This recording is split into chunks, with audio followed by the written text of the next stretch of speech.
Hello and welcome. This is rooflemonger, and my friends, Capcom Cup X has just finished up, and we now have our first millionaire through playing Street Fighter. Capcom Cup X as an event lasted a little bit over a week with the LCQ. We had group battles and then whittling down everyone from top 16 to top 8 to, well, top 1. Not to get too far ahead of ourselves here, but Uma from Taiwan is your Capcom Cup X champion, and they won a cool $1 million USD for winning. It's a pretty good chunk of change for winning a Street Fighter tournament, I think you would agree. And with all tournaments, there's some stories to be told, and the beauty of this one particularly is Uma did not win with one of the villain characters. No Luke, no JP, no Ken. He actually won with Juri. And of course, fighting games being fighting games, that means Juri will soon be elevated to villain status. And she's actually always been the best character in the games, always been ruining the game and all the usual nonsense that precedes a big tournament. And don't get me wrong, it's not that there was any lack of representation of characters like Luke or Ken, far from it, right? But it is nice that the more complained about characters was not the one that won the big one. Not that Juri is an underdog character, far from it. I think most people would admit she's a pretty dang good character, but she's hardly the demon that people make out Luke, JP, and Ken to be. So Uma winning with Juri in the end is still a pretty feel-good story. Now that said, we got some stuff to talk about here for Capcom Cup 11 next year, and also I'd like to highlight some of the cooler moments that happened throughout the top 16 going into the top 8 for Capcom Cup X. So, $2 million prize pool, $1 million for the winner. How do you top that going in the next year? Well, looks like the story is you don't exactly do that. So they brought on the president and COO, Haruhiro Sugimoto, and from the phrasing, the overall prize pool for next year's Capcom Cup will not be quite as high as it was for this year. However, whoever wins Capcom Cup 11 next year will still get a cool $1 million USD. So number one is still paying out the big bucks, and there is definitely a lot of hype and a lot of excitement around a very big number like that. However, if the overall prize pool is lower, second place and below, maybe not so much. Hopefully if you get tied for 7th place or something, you can at least afford your travel back home. And they did state that the new Pro Tour season will begin in June. So there's no character announcements, no balance announcements, although if you check the other video from a few days ago, there's definitely balance changes in the Ed build.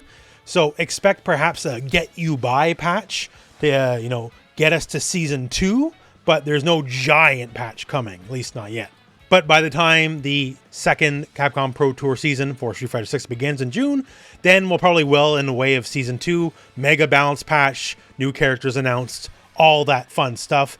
But that'll be announced in the future. It will not be announced right here, right now. Right here, right now, it's just all about Capcom Cup. So if you're hoping for like gigantic announcements, unfortunately there is none here. But they also went out of their way to manage expectations, posting on like every social media platform they're on that there is going to be nothing here but esports stuff. So it is what it is. Now let's talk some stories. Let's talk some info. So I mentioned, the villain characters, right? Well, the villain characters like Luke and Ken, they made their appearances. Some of the low tier heroes though didn't show up at all.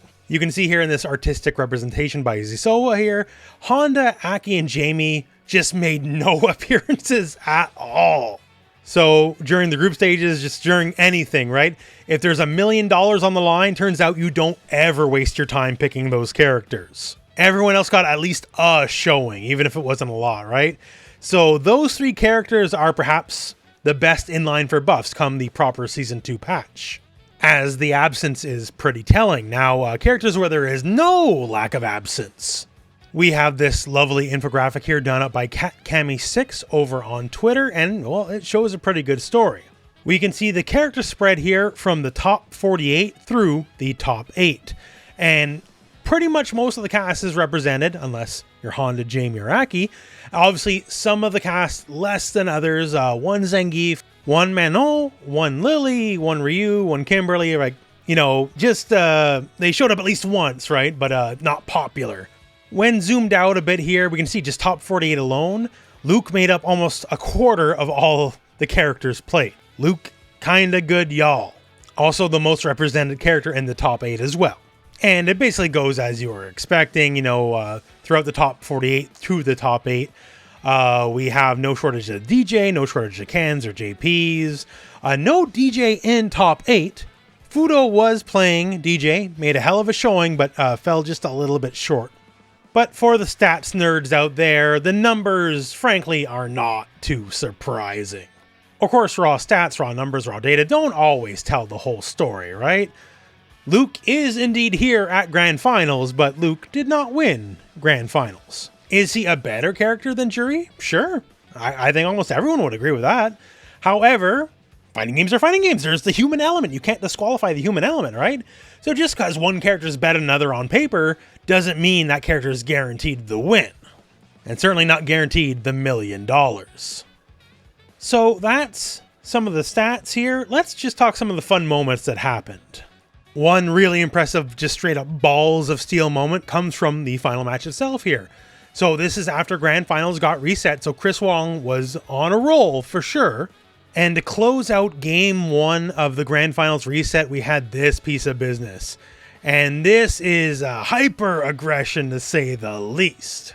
So Chris Wong tossing out the heavy sandblast, full screen against Juri, you would think is safe enough, except no, that is not how this works out. So Uma, reading the next sandblast, goes to the drive rush, full screen drive rush. Juri's got a pretty good drive rush, right? And the thing is, while the next sandblast is about to hit Juri, that's exactly when she activates EX Pinwheel and gains the invulnerability frames. So as it should hit her, that's when, through the momentum of the drive rush, she's pulled through and just manages to sneak in that last extra hit against Luke to win Game 1 of the reset. Now, admittedly, Uma had a pretty big life lead, right? So when you have a life lead, you can start making more calculated risks.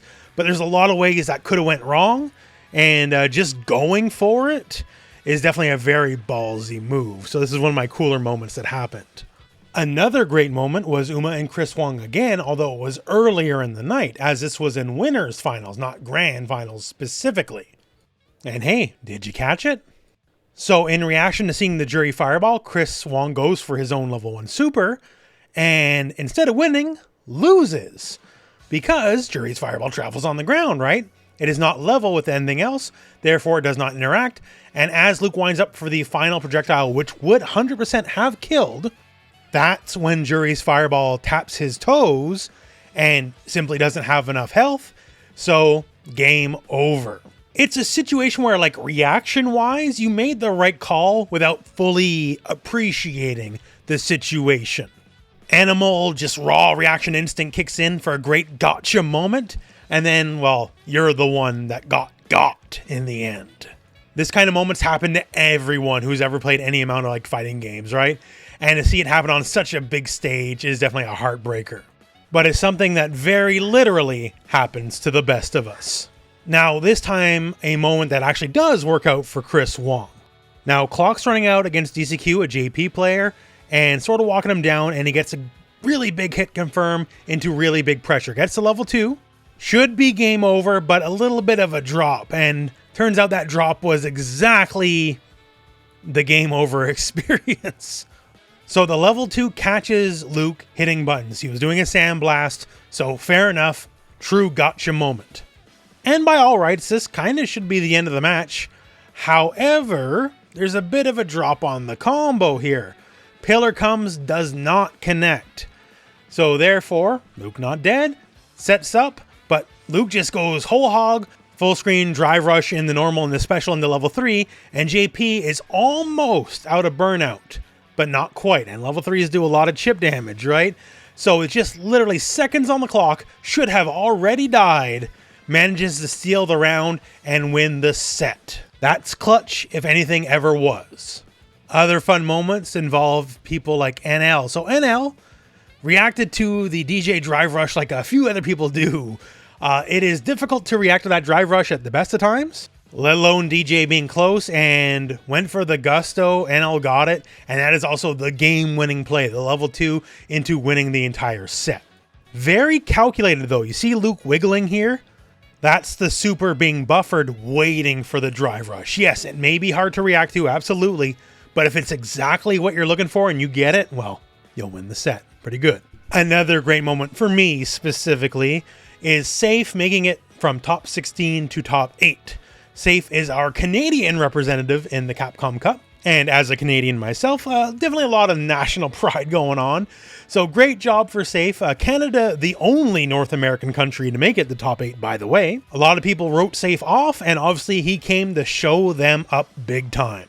Making top 8 in one of the most important tournaments in all of fighting game history, pretty big accomplishment, I'd say. Also, in highlighting players, Lashar's whole run throughout the entire Capcom Cup week.